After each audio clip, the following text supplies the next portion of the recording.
This is the session on cybersecurity and elections, the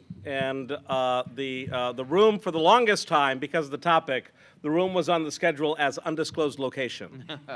But nonetheless, we're glad that you all found us here, and so with that, I know we have a lot to talk about, and this is being coordinated on the panel by Wendy Underhill, our staff director at NCSL for elections and redistricting policy. So, Wendy.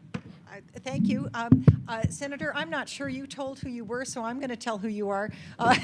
This is Senator Daniel Ivy Soto from New Mexico, and he just told me that the Russians aren't trying to get into New Mexico systems because they're not part of the United States. So, well, we'll see. Oh, he's a better joke teller than I am. I should let him do the jokes. Okay, a couple of things for you. The first is that I have asked for the temperature to be increased in this room.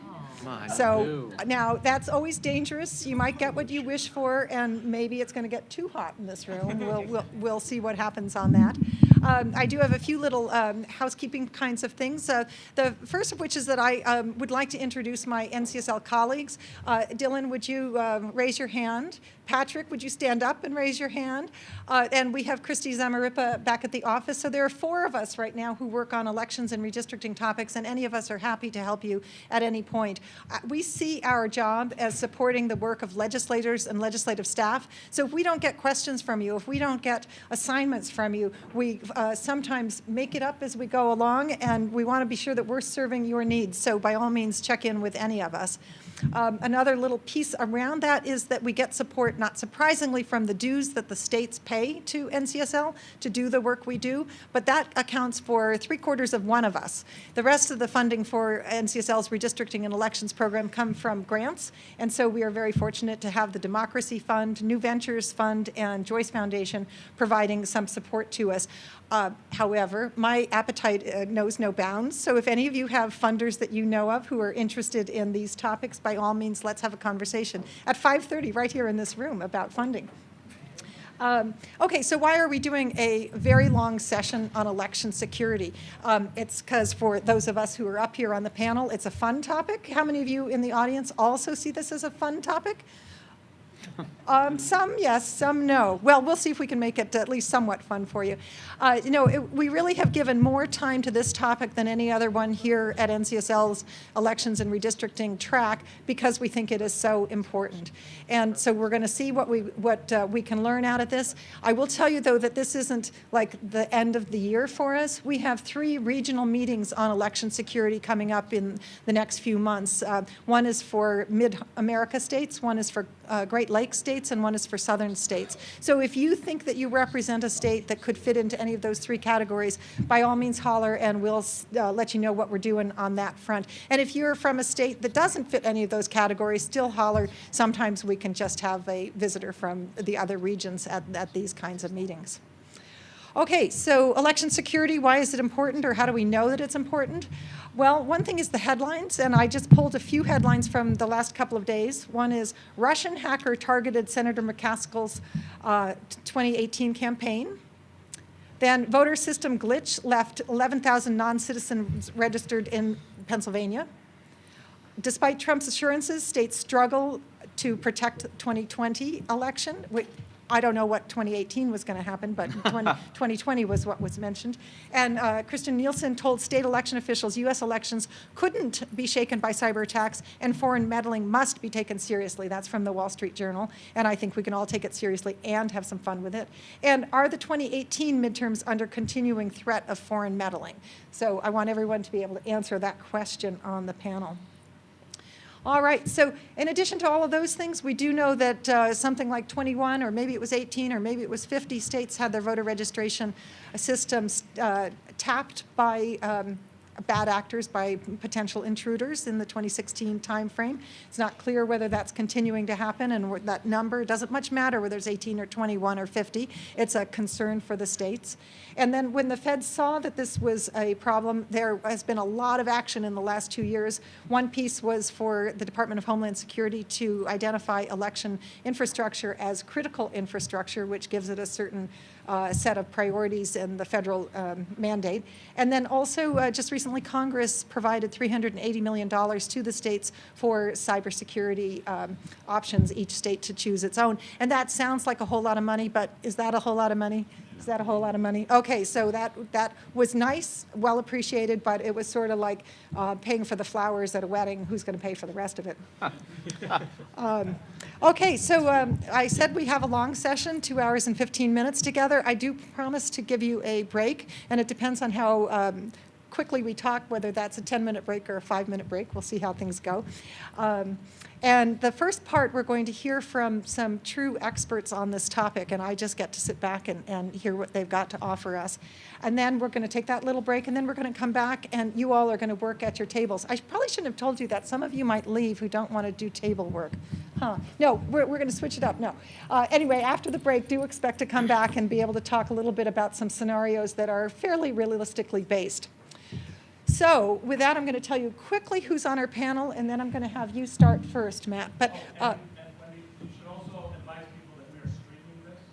that is true. This is live streamed, so whatever you say will be captured for eternity. It will be like those animals that got stuck in the La Brea tar pits here, and they are, they're fossilized. So whatever you say is going to be available for future generations.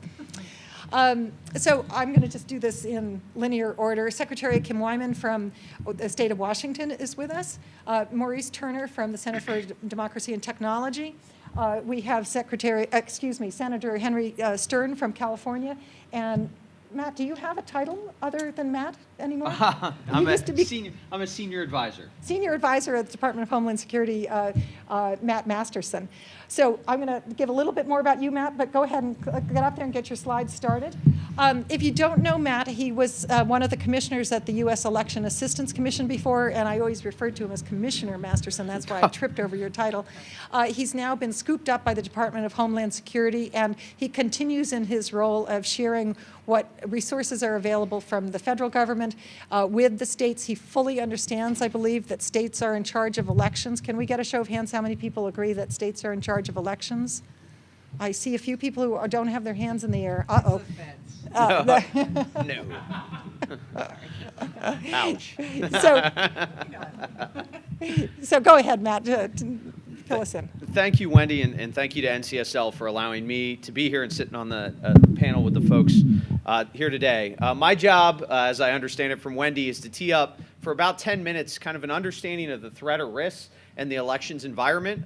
Just so you know my background, before being at Homeland Security and before being a commissioner at the Election Assistance Commission, is I worked in the state of Ohio for the Secretary of State's office as the CIO in the office, as well as Deputy Elections Director. So I've worked in elections, worked with state and county officials for my entire career, and they're the best group of public servants I've ever worked with. And so it's an honor to be up here with Secretary Wyman and do this. This is the scariest slide I'll present to you today. It seems daunting and large with Homeland Security on there, but hopefully I'll be able to break down and share a little bit of the information with you. And I encourage all of you to stay and participate in the exercises. I can tell you those types of exercises are something we do at DHS with state and local officials regularly, and they're incredibly important to thinking through the threats, risks, policies, procedures to mitigate and manage risk, right?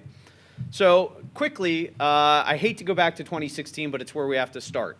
And as any election official can tell you, generally speaking, when you finish up a big election like the 2016 election and you certify the results, you have about a day or two to kind of take a deep breath, and then you begin the process of evaluating what can we do better, how do we improve, what steps can we take to improve the process for our voters. 2016 was different.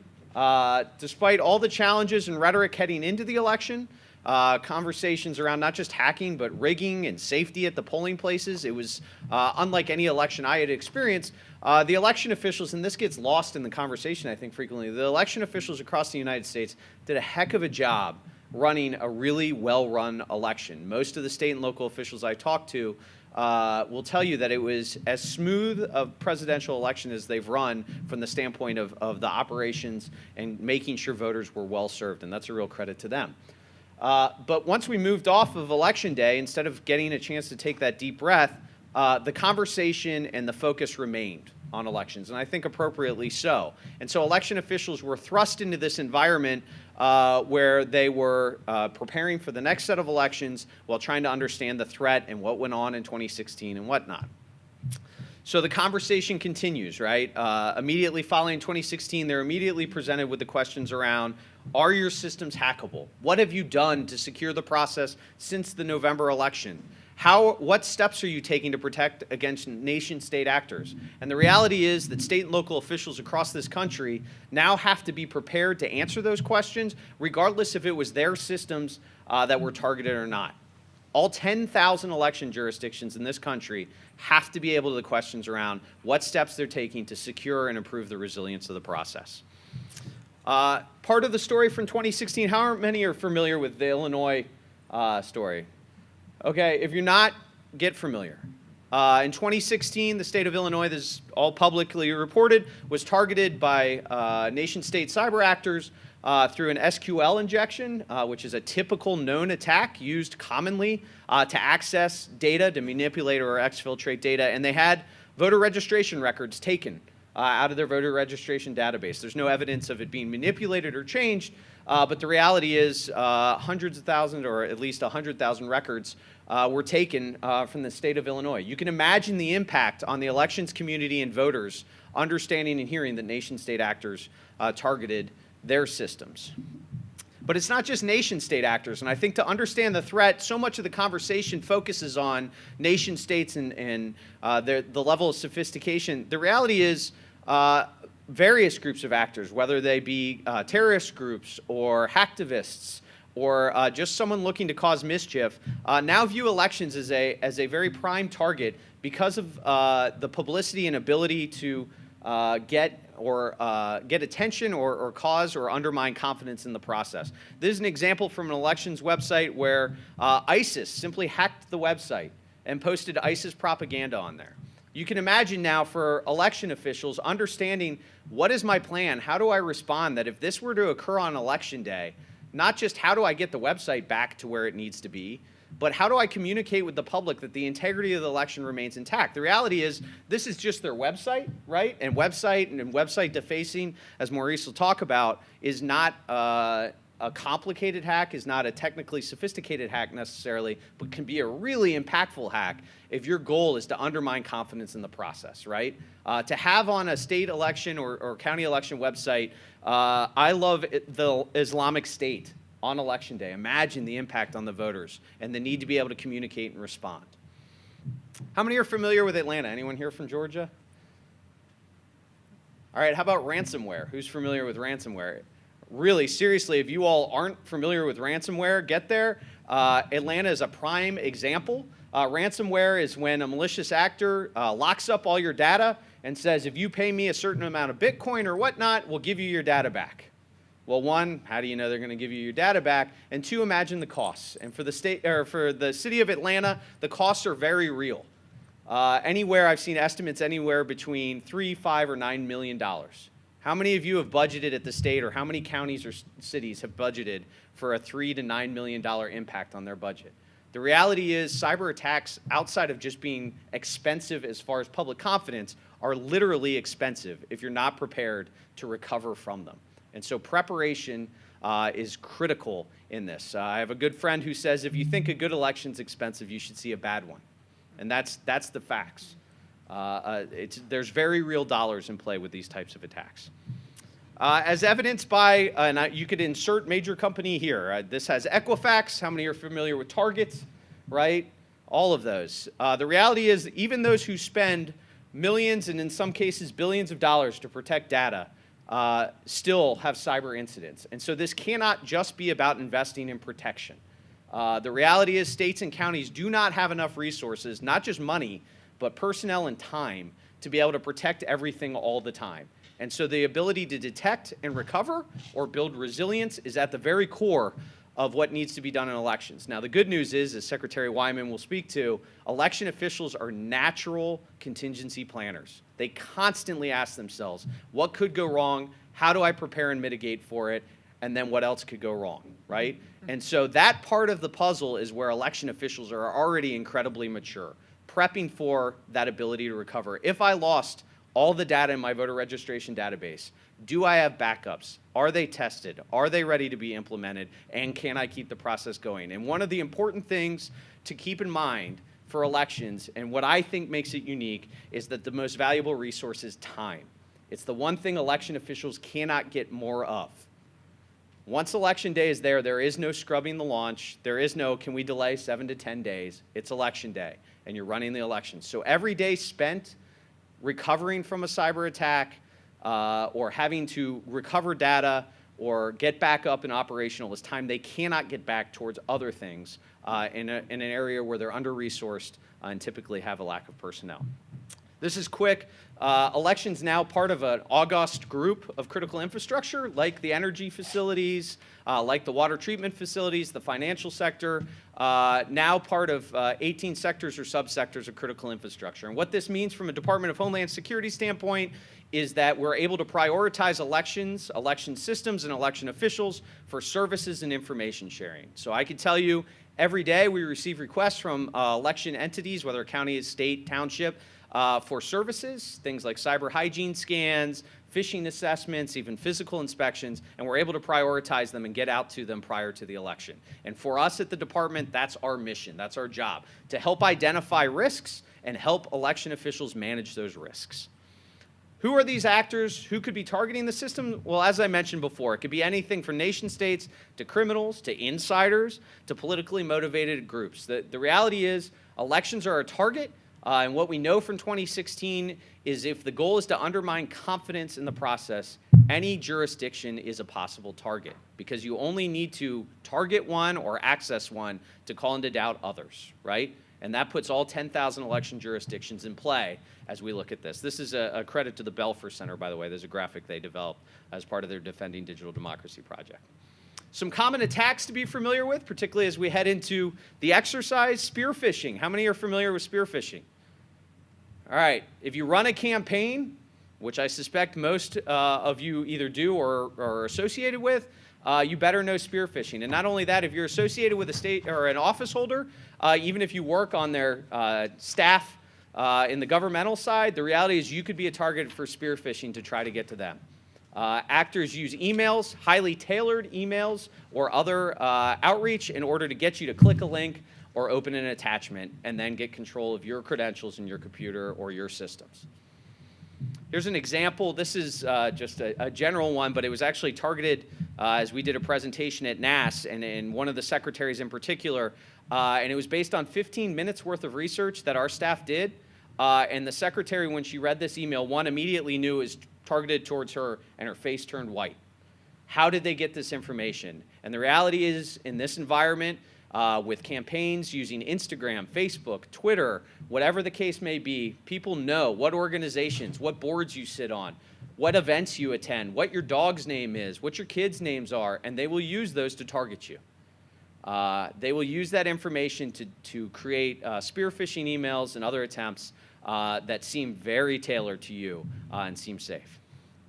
This is quickly what the elections environment looks like, and this is, I think, Wendy and I's probably our favorite slide. This is what election officials do and protect every single day.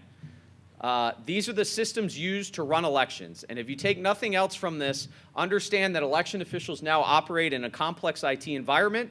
In many counties, they run the largest IT operation in that county, if you count the total number of assets that they have, all the voting systems, all the e-poll books, all the election night reporting and ballot on demand printers. It is a large, complex IT operation. And so when we go work and talk with election officials, we frequently talk about whether they want it or not, they're complex IT system managers, and that has very real implications for them. So just to close, for all of us, the challenge is to anticipate the next headline, the next attack. And I love this slide because it kind of creates the level of absurdity that election officials now have to operate in. Whether they were targeted, whether the attacks were aimed at them, they have to answer the question how you're responding to that headline. I also just quickly like this slide because most people get distracted by the grasshopper. I, for one, relate more to the fatties kill aerobic instructor. I find that to be much more relatable and whatnot. So the challenge for all of us, and particularly you all as state legislators, as you look at appropriations, as you look at bills and ways to address the challenges, is to identify those things that truly matter. What data, systems, IT infrastructure work within the election sphere, what's within the election officials' control, and where's that mesh point? Because you cannot possibly appropriate or address through a bill all of the risks to all of the systems in elections. So what are those priorities, and how can you empower election officials to manage those risks to those systems, all with the goal of being able to protect it first, but then detect and recover when an incident occurs. Because the reality is, all of us are going to be impacted, all election officials are going to be impacted by a cyber incident of some sort or the other. It's part of the reality now, whether it's our vendors, our providers, our own election offices, our counties, the other counties, the state IT infrastructure, we're going to be impacted. So what plans do we have in place to recover from that? So thank you. Hopefully I stayed close to time. Very, very close. I appreciate that. Thank you very much. Thank you. I Now, appreciate it. You did kind of scare us here. What? Is it this, the big Homeland Security slide? No, it was the part when you listed off nation states, hacktivists, criminals, terrorists, insiders, and I don't think you were even done listing them off. So I'm a little terrified. What could people in this audience do to reach you or someone else at DHS if they sure. wanted some assistance? Well, you have to send me a secure email. My email address, for those that want to reach me, and I have cards with me, so one, I'll be glad to give everyone in this Are there room any a other card. people here that could help There us out are. also? Brian and team over there, wave your hand. They're the government affairs folks at DHS. They are awesome. And I encourage you, please reach out to them. You can also contact me. I'll make sure Wendy distributes my contact information. But you are a critically important group for us, a group that we want to engage with as much as possible to help you understand the environment that election officials are working in and the needs of those election officials as we work with them to address the risks. Well, thank you. Thank you. Very much. We're going to call up Secretary Kim Wyman next, and she has been working in Washington on this since 2012. Was that when you were elected? Did I get that right? Yes, a and- little bit before that too, but yeah. All right. And Washington is a state that's just done quite a lot legislatively. I don't know what your thoughts are about all the many things that got passed, but I would like you to address a couple of things. One of which is, we don't have a local representative here, so if you could just let us know the role they play. And then secondly, that the cybersecurity that we just heard about is terrifying, but is there also some just plain old garden variety security we should be thinking Of about? course there is, of course there is. Well, thank you, Wendy. So I guess I want to start with, first of all, do I have any of my delegation from Washington State here? Oh, I do, okay, he works for me, so no legislators. Okay, we're good, all right, all right. I might have a few things to talk a little bit about. Remember, what I listen- thought I would do is talk a little bit about what's happening on the national level related to cybersecurity and elections. And every state, I guess I want to start with, and if there's nothing else you remember from my presentation, is that every state in this country is working on their cybersecurity. And we all have different challenges, and some are more well-funded than others, and some might be ahead as a result. But make no mistake, every single election official in this country is acutely aware of cybersecurity. And I say that because we've really been dealing with cybersecurity issues for the better part of the last, 20 years. The moment election officials started putting out information online at night, on election night with results, we were aware of the potential for being hacked. So it is something we've been doing in the background for many, many years. It just became front and center in 2016 for the media, legislators, and the public. So I want to walk kind of through what we're doing in Washington to give you an idea, and this same activity is going on in all 50 states. So my background is being an election director for the county, Thurston County in Washington, which is Olympia, and then being the county auditor, which is like a county clerk in most states. So my background is elections, and I was here during HAVA, and I was here during the National Voter Registration Act, for that matter. And when I got into office as Secretary of State, what I was critically aware of was that in 2005, our state got a new voter registration database. We got new infrastructure for our tabulation systems and all of those things. And by and large, most counties and the state had the same system when I entered office in 2012. And how many of you have a computer that's more than 5 years old in your personal life? That's what I thought. So we made it a priority, and in 2014, we convened what we called the Tech Summit. And I started the summit with this very simple question. Knowing what you know today, would you build the system we have? And not a single hand went up. And that's how I got, and this is a bragging point right now for me, I got 40 independently elected officials to agree on something. Think about that, think about that, think about that.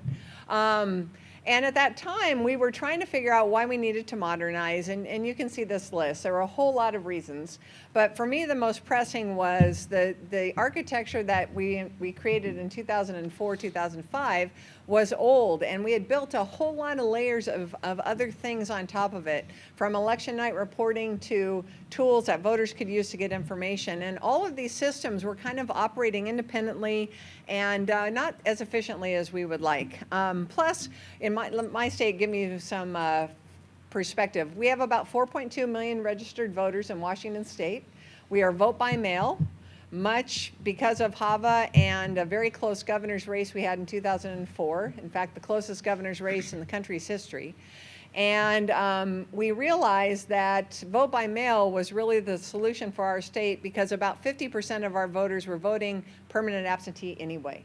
So we were running 2 elections and it just spread us too thin. So those of you in states that have early voting and absentee and poll site voting, and maybe vote by mail if you're here from California, you are spreading your election resources very, very thin, and if you have a close election, you'll find out just how thin, because it's too much to be able to do well.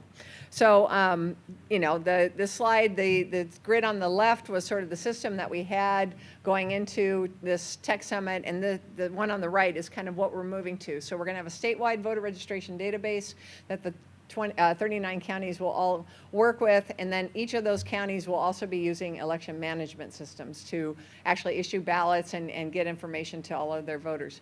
Now, one of the things I want to make a real important delineation for those of you who may not be totally familiar with elections, there are 2 systems in the elections world. You have those that do voter registration, election management, getting ballots to the voters properly, all of that, and tabulation. So I'm going to spend most of my time talking about the voter registration side, but tabulation, I am very confident that the 2016 attempts to get into voter systems, and you heard a lot about that in the media, that no votes were changed, no votes were altered, that they didn't get into the tabulation side. And the reason is that a best practice across the country is that you don't connect your tabulation system to the internet in any way. Not only are they air-gapped, you're mindful of when you're doing election night reporting that you're putting a clean stick into the machine and it never goes back in, and that it's all one way. And there are all sorts of physical security and technical security that we build into those systems. But I'm going to focus on the voter registration side because that is where the 21 states had attempts made. So I also want to paint for you the reality, since most of you are legislators in the room. What we're facing in Washington State, we did this tech summit. We have identified what we want our new system to be. We're literally starting to bring it up now, hope to have it in place by 2019. Parallel to that, the legislature passed 4 major election bills in my state. I'm so happy. Could you tell? Any one of these would be incredibly, actually 5 if you count risk limiting audits. Any one of these to implement would be a pretty major overhaul of our election system. We're, as you can see, doing all of this kind of simultaneously between now and 2020. So that's just one more layer of complexity that's going to make it challenging for us to do the cybersecurity things that we need to do. You heard about the critical infrastructure designation that elections has, and this has been a very good thing for our state and states across the country. About $380 million were distributed to states. Washington State got $8 million of those dollars, and is going to need a 5% match from our legislature coming down the road. But when we first got this money, this dovetailed really nicely with the system we were working on. And it was finally the time where I could talk to my IT staff and say, okay, what's your wish list? And that's kind of how we approached the $8 million. We knew that if we gave it just out to the counties as grants, the money would be pretty insignificant for the things that they needed to do. They would not be able to leverage the money in the way that we did. And because we had this project that we'd worked on for the last 4 years, I had a lot of trust built up with them. So they bought in, and basically we have kind of 4 things we're focusing on with the money. First, we are beefing up our IT team in my office, and it's not just to make my team better. My challenge is, of those 39 counties, I've got great diversity, and I would venture a guess in most of your states you have the same problem. We have King County with about 1.5 million registered voters. They have a very robust IT team. They've got a lot of resources. They've got a lot of money. To Columbia County, which has 1,500. You know what? I hope they have an IT person in their county. let alone in their elections division. So we realized that the bottom, half of those 39 counties probably needed a little bit more help and robust support than we could give them right now. So we're adding IT support. We're reinforcing our infrastructure with stronger firewalls and putting on some sensors and monitors to help us with reporting not only in our state, but actually to share that information through the MSISAC with the EISAC. And these are information sharing networks where if one state starts seeing an IP address, for example, that's doing something questionable, they can share it, and now we all know that maybe this is something suspect and we can block it and prevent it. And then finally, doing testing and training.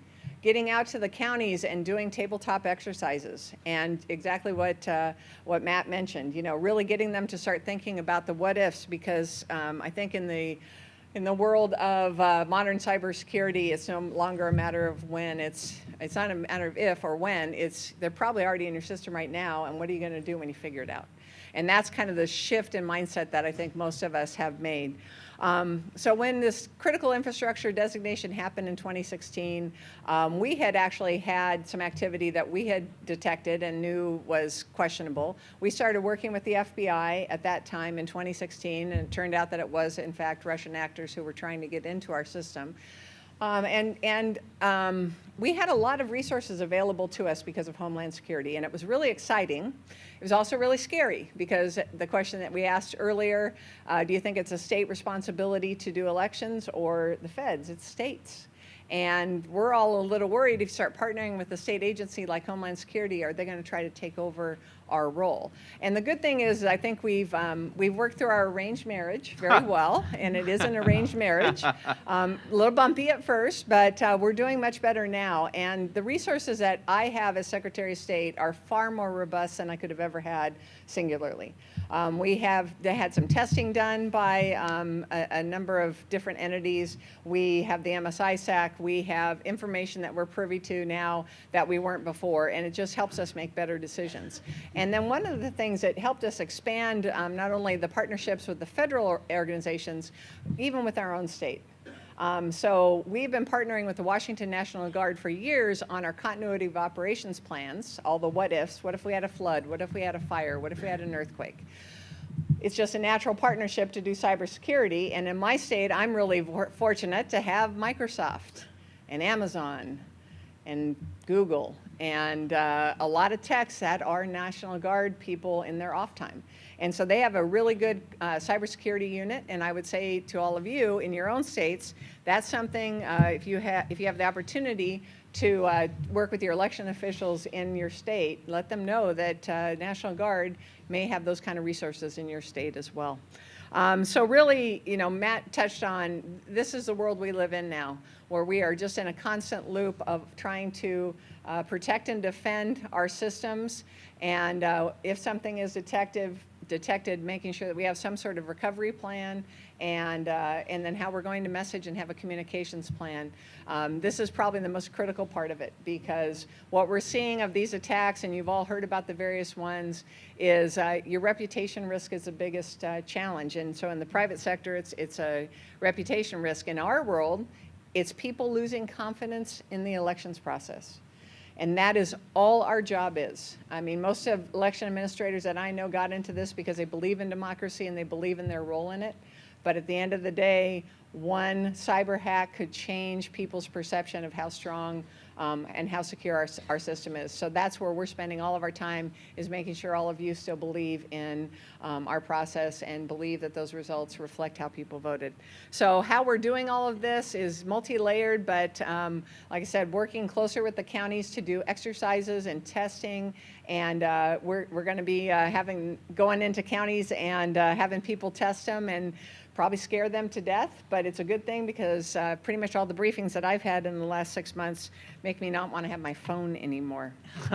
So, roll through all that really fast. If you, I know we're going to do questions here shortly, but Kim.Wyman at sos.wa.gov if you'd like to reach me, and thank you for your time. Kim, when you've been with your peers? What are the things they're doing with their portion of the 380 million? And if you don't know, that's okay too. Oh, I mean, every state is kind of approaching it differently because we're all so different. I mean, one of the strengths that our election system has in America is that it's very decentralized. There are 7,000 people like me that are either state officials, county officials, local government officials who are in the election space, and that's a good thing. But it also makes it really hard to manage because we are all different. We have different political cultures and different challenges. So I think each one is a little slightly different. I think the states that have the electronic voting systems, the DREs, the touchscreen voting, are probably the ones that are getting pushed front and center because there are a number of organizations around the country that are pointing those out as being really vulnerable because, you know, they've had hackers that have had one-on-one time with computers that would never happen in the real world, who've said, oh, they're vulnerable. And the challenge is you don't have a piece of paper to go back to. And so for all of the advances we made after the Help America Vote Act, ironically, we're going back to paper ballots because you can defend them. And I think that for the most part, I think most states are really trying to beef up their security of their systems. And you know, I think it's starting discussions with their legislators and their congressional delegations that, you know, we had $3 billion put into states back in 2003 with the Help America Vote Act. And anyone that was in that space at that time said this is going to be problematic because it's a great infusion, it's going to bring our states up, but this equipment's going to wear out, and we don't have $3 billion laying around in the states. And now here we are, you know, 14 years later, where we're trying to figure out where to find the money. So I think states are really scrambling, trying to figure out what that long-term solution is. Thank you. Thank you very much. Maurice, I'm going to turn to you next. Maurice Turner came to one of our security meetings, and it was a real pleasure to find someone who's a technologist who can walk and talk like a white hat hacker. I don't think you've ever walked and talked like a black hat hacker. Knows the technology super, super well, and also knows and loves democracy. And so he's able to put those together and kind of translate from one world to the other, and that's something I very much appreciate. So share the technology side of this for us.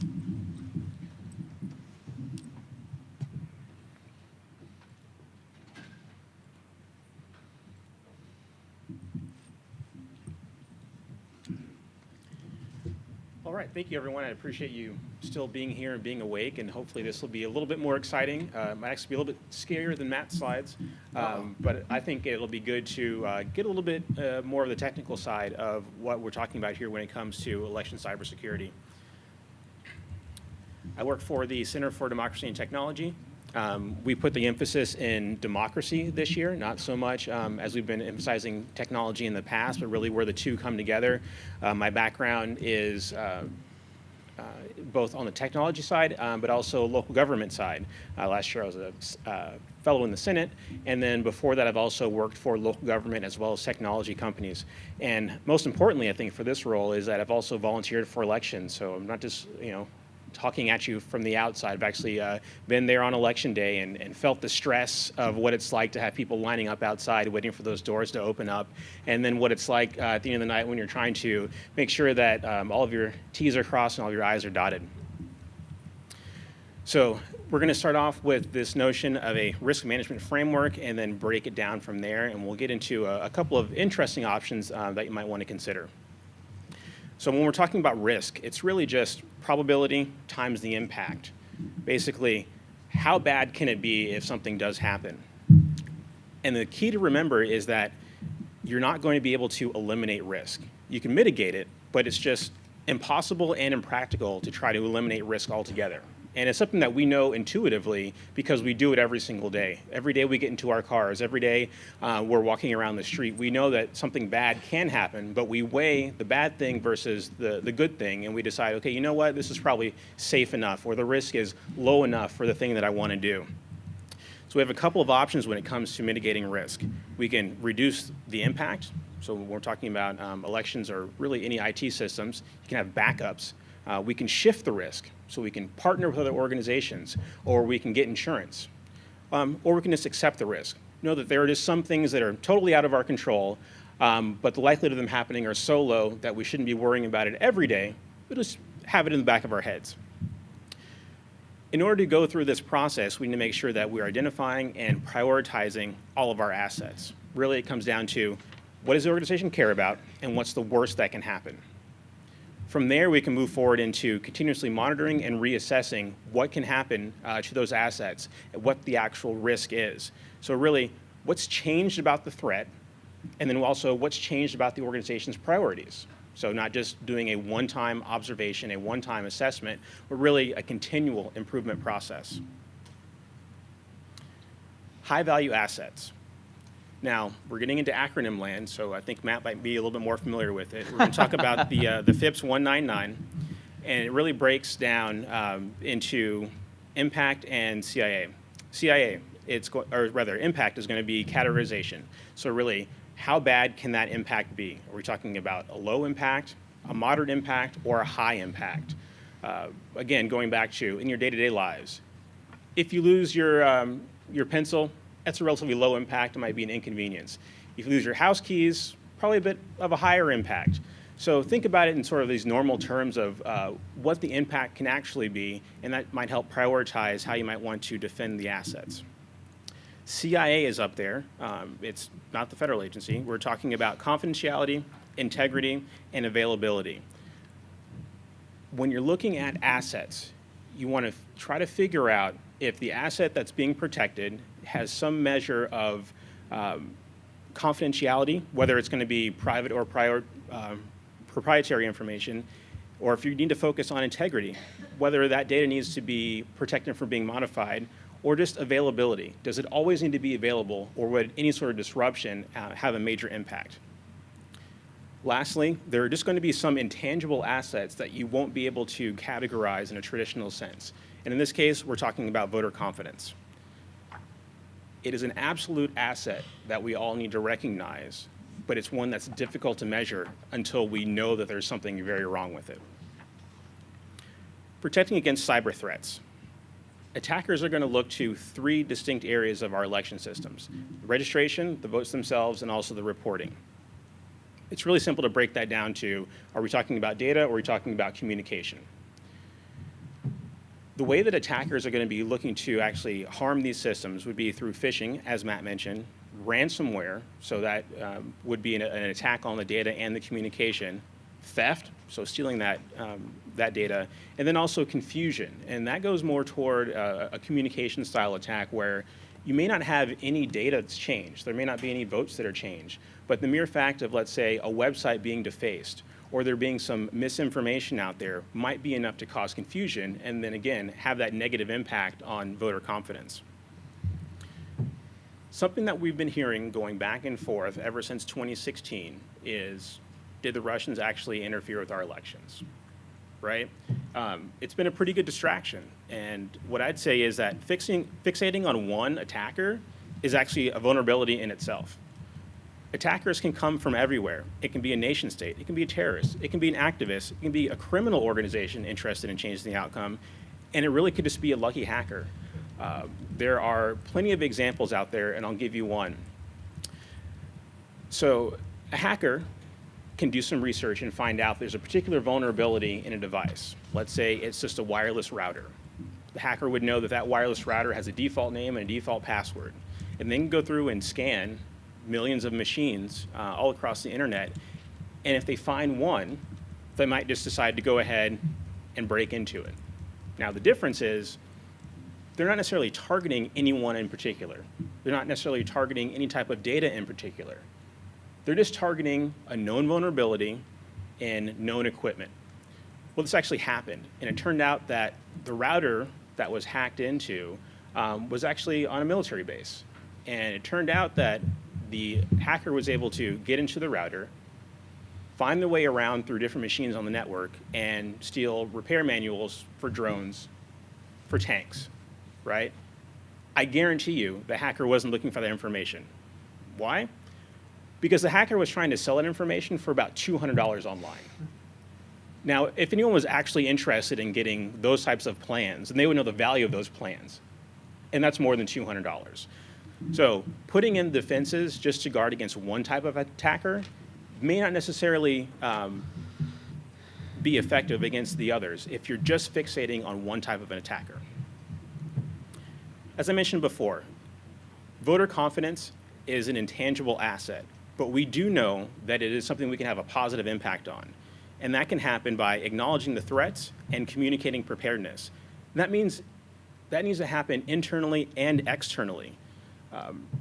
As Secretary of State said, having a plan in place for continuity of operations is critically important for elections. Other agencies in the state, other departments in the county do it. So it's not like there needs to be any sort of reinvention of the wheel. It's just being involved in the conversation, communicating that elections, yes, are in fact critical infrastructure, and hopping on board those existing plans, and then tweaking it to make sure that elections are appropriately covered. Post-election risk limiting audits. Those are a cost-effective assurance. We're not talking about the mandatory minimum recounts. We're talking about having an audit happen after every single election to help build confidence in the system that is already in place, and then making sure that that can roll over and, through continuous improvement, improve for the next elections. It also acts as an effective deterrent. If someone knows that there is going to be an audit of every single election, they're less likely to actually try to manipulate the election. However, if there's only a mandatory minimum recount of certain elections, they may decide to target other elections that don't seem to be that close and make that margin of victory just large enough to help avoid that manual recount. And I'll leave you with this point when we're talking about communication. Vocabulary matters. And I'll challenge everyone in the room to spread the word about using the term meddling.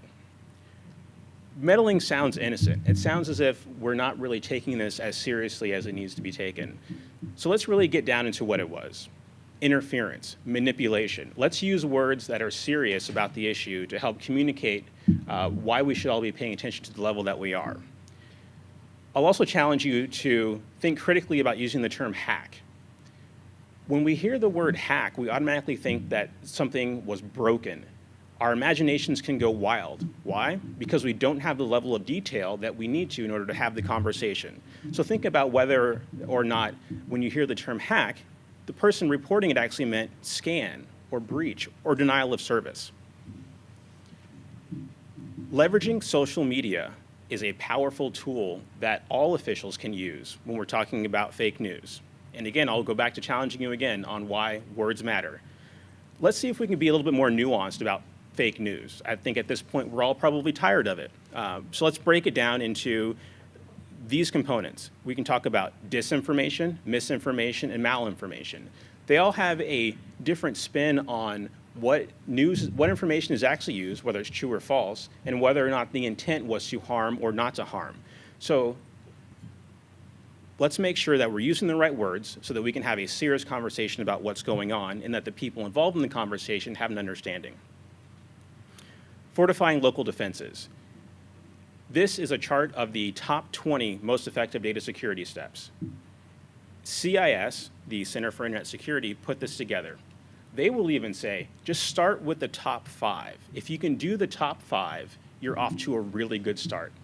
I will say this, for the legislators in the room, focus on these 3 as a way to have a conversation with local election officials. 1, ask them, did you contact Homeland Security? 2, are you implementing 2-factor authentication for your passwords? And 3, are you testing your backups? Each one of those questions would involve a layer approach to make sure that the right answer is being presented. Contacting Homeland Security is important because Homeland Security has an absolute spectacular catalog of services that are available. They also have another list of resources that are available for local election officials. Number 2, 2-factor authentication. That implies having passwords and some other manner of authentication to make sure that phishing attacks are less successful. And 3, testing backups. If you have a backup of your system, which local election officials should have, then testing them regularly is a mandatory step because it doesn't do you any good to have a backup that you don't test, because how will you know that it's actually going to work? I put up this chart so you can see where the red square is, the awareness stage. This is a stage where organizations are at if they know that there is something wrong and they need to address, but they're not technically competent to address it yet. I call it the danger zone. What we want to do is keep moving down the timeline and increasing performance so that a culture of security is in fact in place. We're not going for just compliance, but we want everyone involved to be thinking about security as part of their daily functions.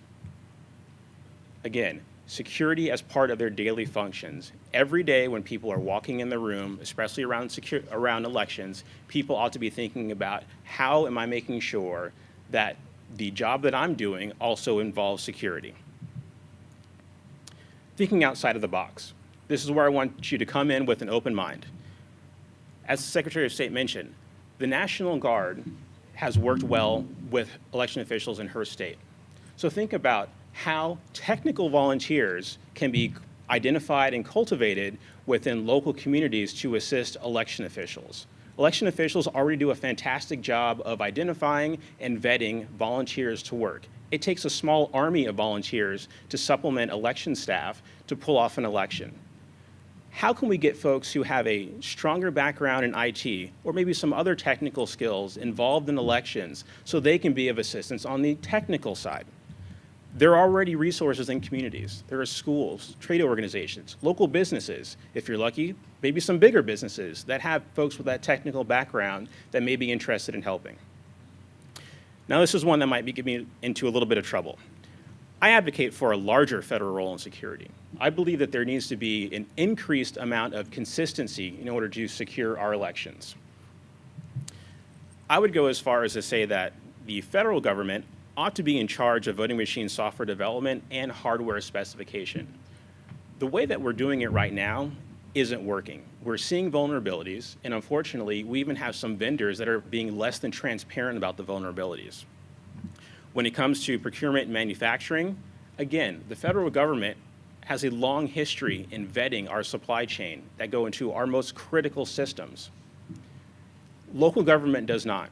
State government does, but when you're talking about 10,000 jurisdictions, there's no way that there can be procurement experts in each of those jurisdictions. And we've already seen there is a wide range of contracts that are in place, and depending on the size of the jurisdiction, there may be more or less leverage that those jurisdictions have when it comes to actually entering into those contracts. I believe that states are in the perfect position to partner with systems integrators to meet local needs according to local laws. It's not that the states would be left out of the security conversation, it's just that the federal government would take a larger role in the development and the monitoring of security. And this includes the full DHS continuous diagnostics and mitigation systems and longer-term budgeting. This is infrastructure. We're not talking about one-offs where we're waiting every decade or so to get a large infusion of cash that eventually leads to a deteriorated system that's in place at the local and state level. This needs to be a life cycle approach where there is longer-term planning. And I think that the federal government taking a larger role in the development and procurement process could lead to more stable planning, so that way states can budget appropriately to make sure that we're not waiting until failure to replace systems. You wouldn't want to drive your vehicle until it absolutely broke down repeatedly and repeatedly and repeatedly. You want to make sure that you're planning ahead of time so that these systems are performing as well as they can for as long as they can, and that there's a planned replacement. Here are some resources that are available from CDT. We're developing field guides, and we also have online courses, so if your states are interested in any of those, feel free to contact me. And there's my information. You can send me an email or you can follow me on Twitter. Thank you very much, Maurice. I have about 10 questions, but I'm not going to ask them because I think people in the audience might have questions too. So we'll hold the questions. What I'd like to do now is ask Senator Stern to come up, and he, in a sense, is representing you all because he is an elected official, a legislator, and in fact, in your case, the chair of the Elections Committee in the California Senate. So, what have you heard today that you can reflect on from the California perspective, and how can you bring that to states that might not have the same size and resources that California has? Well, thank you. We actually had a hearing a couple months back, a joint hearing bicameral hearing, sort of kicking the tires on our election system, looking ahead at this 2018 cycle. And Mr. Masterson, senior advisor here, was lucky. We were lucky enough to have him come out, and it really does help to have a DHS that's engaged and sort of pushing for standards and practices that are going to lift the bar, because we sort of all rise and fall together. I mean, that's how we see it. Whether if we have Orange County and LA County, for instance, side by side, one of the biggest Republican counties in the country and one of the biggest Democratic counties in the country, but both counties take this incredibly seriously and are trying sort of on their local basis to get the infrastructure in place to manage the risk out there and to instill confidence in their voters. And part of our challenge in the legislature has been to find those bipartisan opportunities where we can really move dollars and move issues forward. And this seems like such an obvious one. I mean, so we were able to achieve bipartisan consensus and establish an Office of Election Cybersecurity this year with ongoing funding in the budget. Granted, it's not a ton of money, but it's enough to start building a culture in the Secretary of State's office that says we want top talent coming into the state architecture to assist the counties in administering this, and to really, in-house some of that.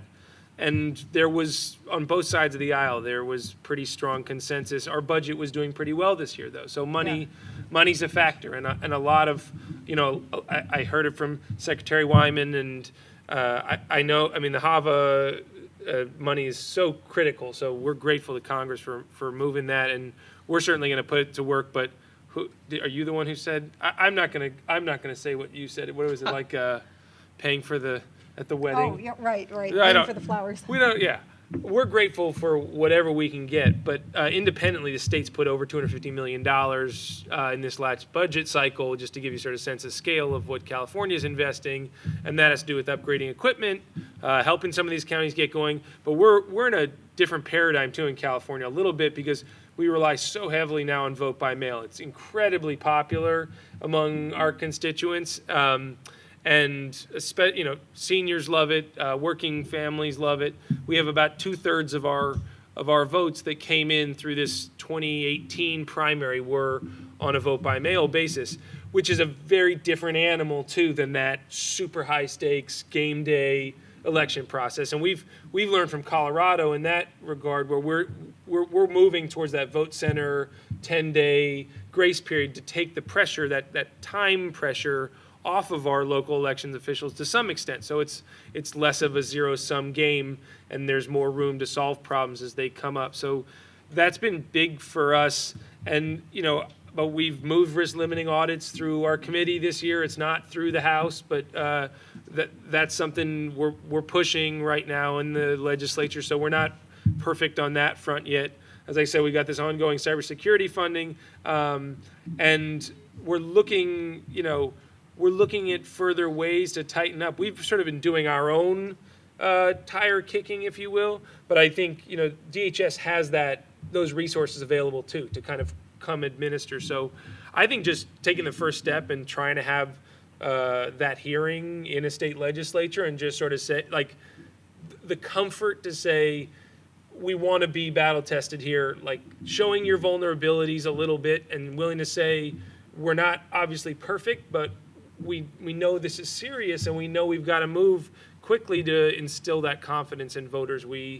That's the biggest fear of all, is that people actually stop doubting that their vote counts, and that can corrode the entire institution of all the houses we live in. So, I think we're in pretty good shape after this budget cycle.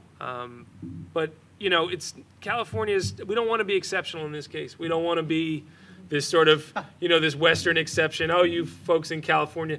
I mean, I can't emphasize enough how especially in the non-elected counties, right, where the registrars are appointed, we've been able to take some of the politics out of that. Nice. And it's really been helpful. And we've had some really good Republican partners in the State House too, where just taking that piece out of the puzzle, if you can, leaves you so much space to just go do work, because the fact is we just need to get to work. Anyway, thank you for having us here, and welcome to LA. Yeah. Well, it's been fun to be here. It does strike me that election security is something that can be done on a bipartisan basis because it doesn't seem to fall out on the left or the right from my perspective. Has that been your experience? Yeah, and that's yours as well, and yours too?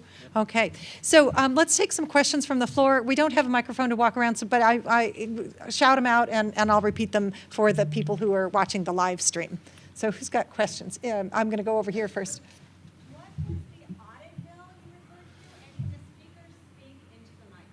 Okay, so the question is, what was the audit bill? And in general, we referred to risk-limiting audits and post-election audits, I think, 3 times. So, Matt, do you want to take that? Sure. So I don't know that one, I've never not been heard. So I think I'll be loud enough, but I'll talk into the microphone.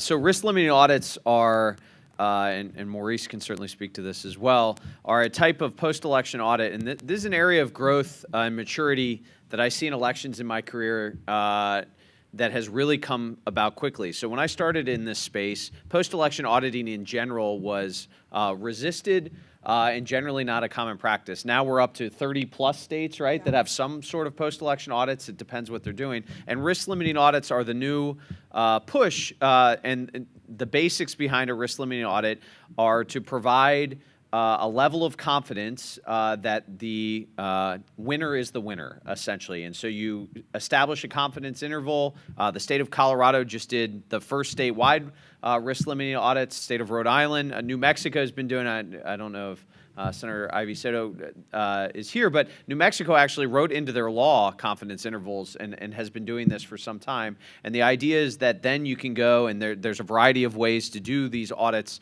but essentially pull the actual artifacts, so the actual ballot, compare it to how the voting system counted it. Now that we have digital scanners that take essentially images of the ballots, you can look and see how did they count it, how was this artifact actually marked, and do they match? And at that point, given, and it's based on, in most cases, how wide the margin of victory was, you only have to look at a small number of artifacts in order to give yourself very high confidence that the winner is the winner, essentially, and the count is accurate. I will say that understanding within your state how ballots are processed, how ballots are handled is a major challenge as we work to understand risk-limiting audits. It doesn't make it at all impossible, but it's really important to understand that, because Colorado, for instance, is a centrally counted vote-by-mail state, and so their ability to control the physical ballots is incredible.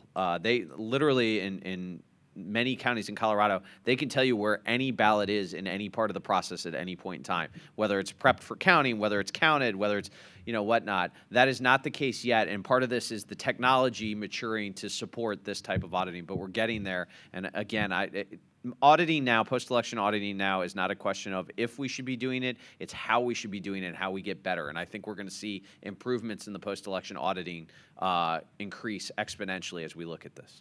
I want to take some other questions, but I also want to add that Dylan wrote about post-election audits in the Canvas recently. The Canvas is NCSL's elections newsletter, and if you're not on the distribution list, speak to either me or to Dylan afterwards, and we'll get you on that. We also have a web page that is written for legislators on what is a post-election audit and what is a risk-limiting audit.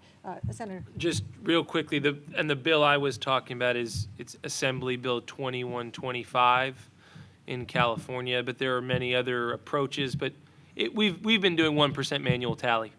That's what we've been on, and a lot of other states are there too. It's clunky and outdated, and yeah. And I know that there's several questions. Could you all stick up your hands so I can kind of get this figured out? Okay. Okay. I'm going to go 1, 2, 3, and then I'm going to come over to this side, sir. In Ohio, the counties have purchased their own separate system. The state kind of puts together a list, and then the counties. Would you recommend that it be better that the state purchase and own the system, as opposed to counties operating them kind of separately? Okay, so the question is, in Ohio, the counties are really making their own decisions about technology, and the question is whether that's the right way to go about it, or would it be preferred by the panelists to have one system chosen by the state? Did I get the question about right? Do you want to answer that, Maurice? Sure. I would advocate that it's the state that should be making the purchasing decision or making the purchase with the input from the counties, I think you're able to leverage the larger dollar amount and the expertise from the procurement side if the state were handling it. And then I also think when it comes to being able to support it in the field and have backup devices available throughout the state on election day or prior to election day, that there's definitely the advantage to having the counties look to the state to make those purchases. I'll just add quickly on Ohio. One, it's great to have a Buckeye here with me. I feel better about the room. Ohio, when the HAVA dollars originally came out back in 2004, actually used state purchasing power, working with the counties, as Maurice said, and it actually became a model in saying, we'll work with the counties, but we're going to use our purchasing power and leverage to get contract terms that we want, to leverage the vendors that way. And so that was the HAVA Ohio model back then. I know there's bills in Ohio now to provide voting system funding, but I know that's how the state approached it back in that time, and that worked for them. The other thing I'll say, it's going to depend on the state and how they function with the county. Some county folks would say, do not let the state pick for me. You don't want that, and we don't want that. So it's going to depend state to state a little bit too.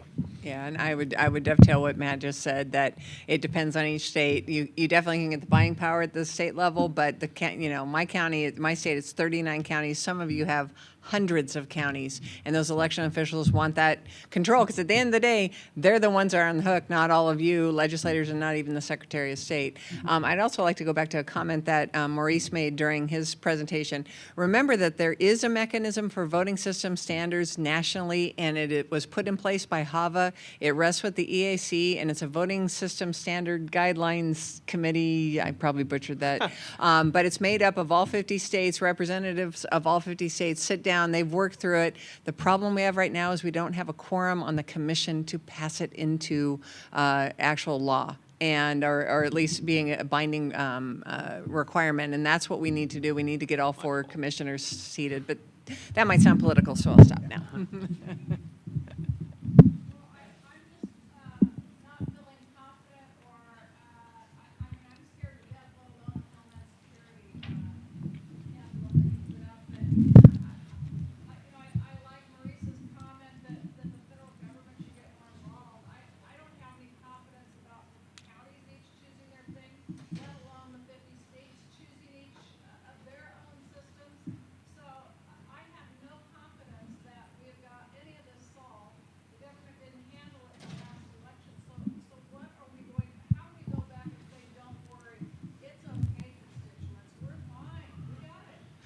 All right, I'm going to try to repeat that question. This will be a test.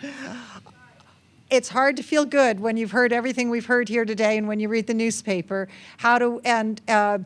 It's hard to feel good when very small counties and sometimes large counties don't have the expertise to manage cybersecurity. So how can we have confidence to go back to tell our constituents that we've got it under control? And I can see Matt's chomping at the bit. Sorry. And Secretary Wyman will have a very valuable point of view on this. So I was only asked to present the sort of threat perspective, right? Normally when I talk about this, then we get to the good part about the progress that's been made. And what I could tell you is, having been in this space for over a decade now, I have never seen this amount of resources, support, and information sharing that I see right now. So some of the facts on the ground right now. In February, DHS worked with election officials to create what's called an Elections Information Sharing and Analysis Center. We went from 0 to 1,000 members in virtually no time. That means real-time information is being shared with state and county election officials that was never shared with them before, to help them manage risks and protect their systems. 2 is the amount of counties and states that are taking advantage of our services that we provide at DHS, whether it's remote cyber hygiene scanning, phishing assessments of county or state officials, even on-site assessments. The states are engaged. We're working with all 50 states in some way, shape, or form. Think about from 2016, when it was, oh my God, DHS is showing up to take over, and it was incumbent on us to reinforce we know our role. States and locals run elections, and here's how we can help support you. The engagement has been unbelievable, and the progress.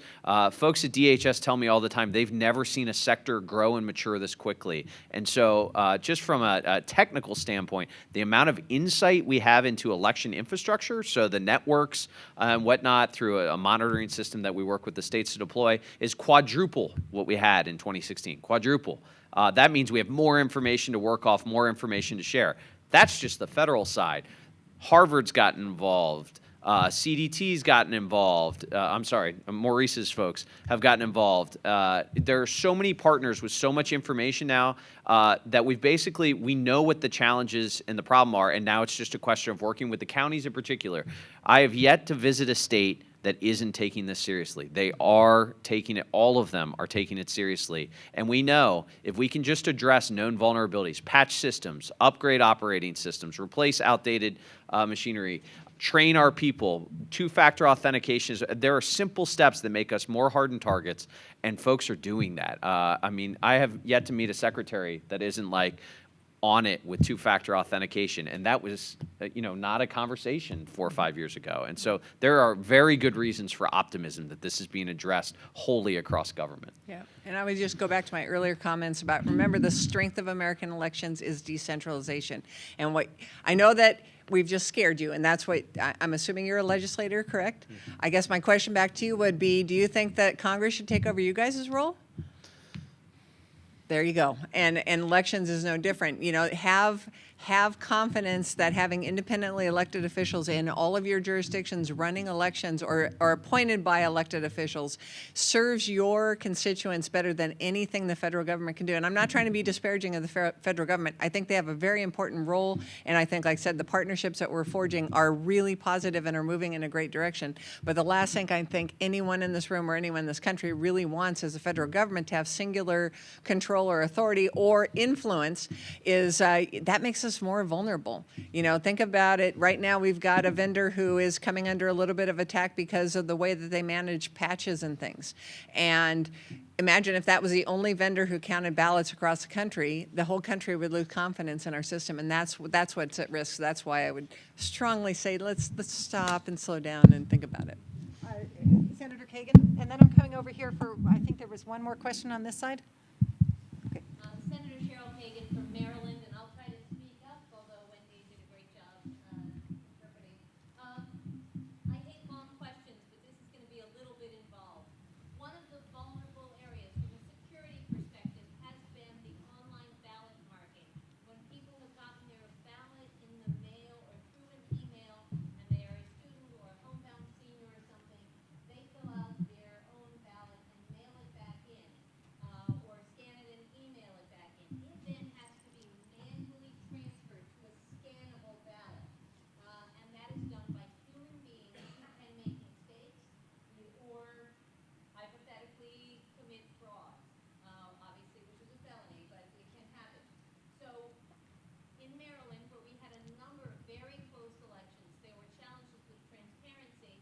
There was also a bill this year to narrow the number of people who could have access to online ballots because of security reasons, and yet that's sort of hard to justify because we want as many people to have access to the franchise.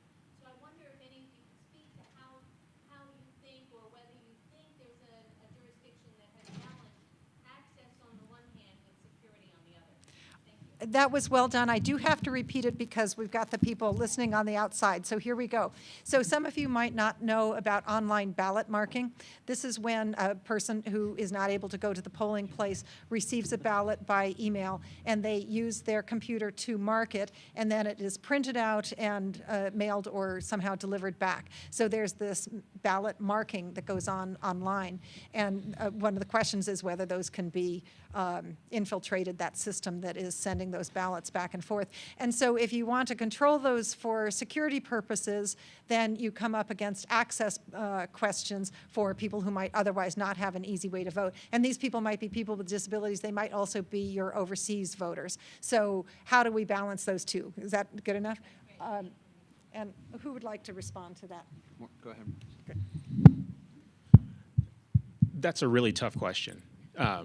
Just fundamentally, the U.S. election system works in a way that the expectation is absolute anonymity and absolute accountability, and those are just diametrically opposed, and that's why we're all up here talking about how very interestingly complicated our system is and how there are plenty of vulnerabilities that need to be addressed. I'll say that for the UOCAVA voters, so the military overseas, I think the communication piece is taken care of because those votes can be delivered securely. I definitely have faith in those methods. But I think if we were to try to broaden out the sort of online distribution of ballots and the online return of ballots, that we're not there yet from a technical standpoint to make sure that those votes are encrypted all along the way in a way that's also accountable. Blockchain is not the answer here. I know it's very tempting to go down that path, but eventually those records will be decrypted. And so for some folks, they may not mind that in 20 years their votes become absolutely identifiable back to them. Other folks might have some bigger concerns about that, either on principle or specifically. So we're not there yet. I think I'd hate to try to limit people's access, but I'd rather more people have secure access than a larger group of people having less secure access to be able to mark their ballots and then return them securely.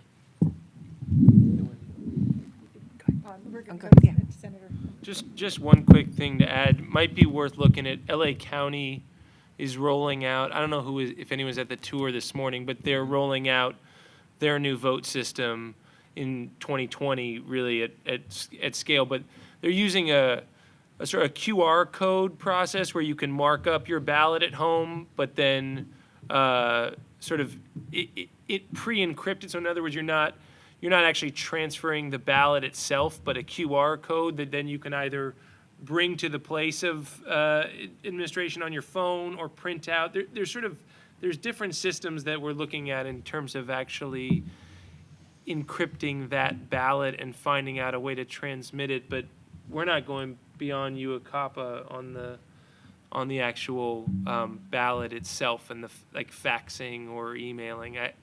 So far there hasn't been. I mean, people have been trying to expand on it, but that's as far as the state's gone. So to be clear, and maybe Kim's about to speak to this, we're doing this now. Yeah. Maryland's doing it now. Yeah. And the problem is things have to be manually copied over. Voting for Jones, okay, it says Jones, I'm copying in Jones. Voting for Smith, copying in Smith. And it is manually The remake, done, yeah. and that can be scanned.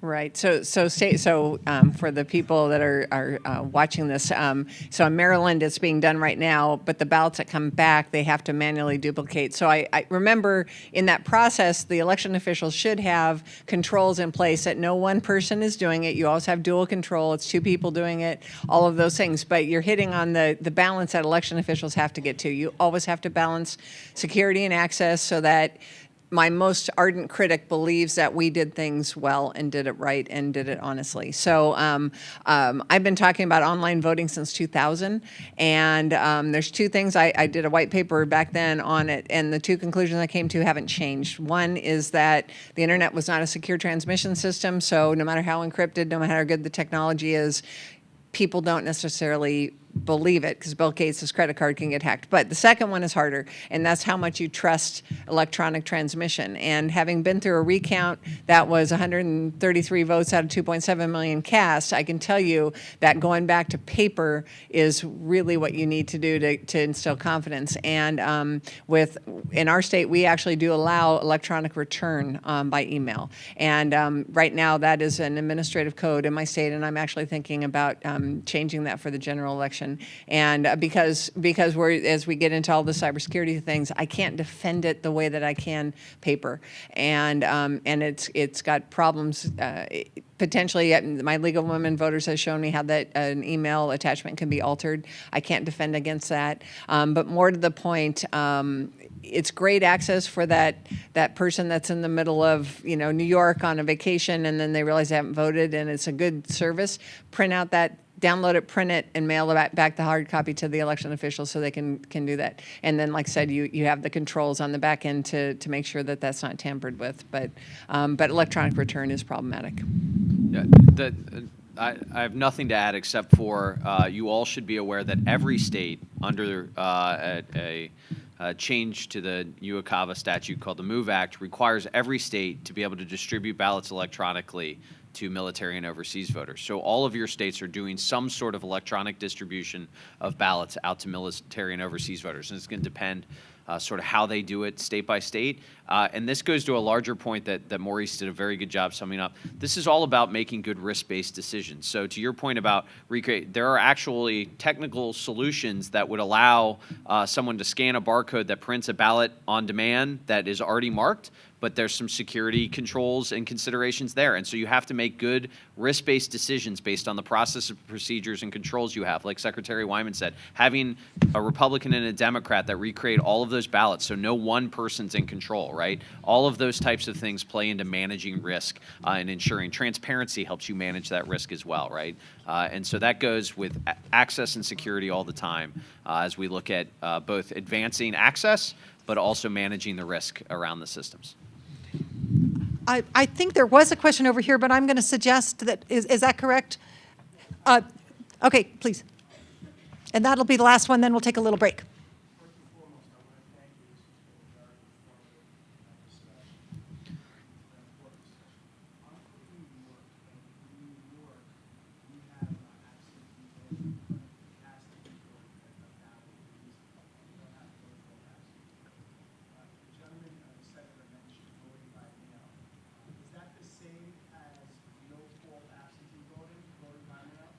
Okay, so this speaker is from New York, and in New York, a person needs to have an excuse to be able to cast an absentee ballot, and we had the phrase vote by mail used up here, and I think any of us could answer this, but if you would do this one, Senator, that'd be great.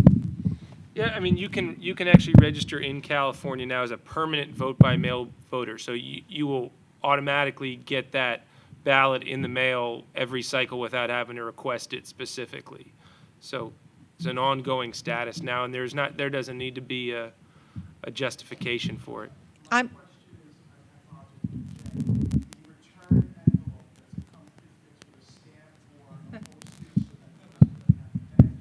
We just changed that actually in the law last year. That's coming into effect this year, that it's prepaid, but it's not taking effect. It didn't take effect in the primary. It will be in effect for the general. And you might like to take that up further with Secretary Wyman, who does her entire state by mail. So at this point, I'd like to recommend that everybody get up and do jumping jacks, because It's about to snow in here. yeah, I'm sorry, it is so cold. I can ask a second time. My first time was no good. Are you sure you didn't tell them to turn the air up? Is that what you? Oh, and then I'd like to have everybody from the edges move in, so we have tables of 5 or 6 people, and we're going to just take 5 minutes to regroup, and we'll be right back for a little bit of an exercise so we can put to work what we have learned today. Literally exercises. Yeah. Whew.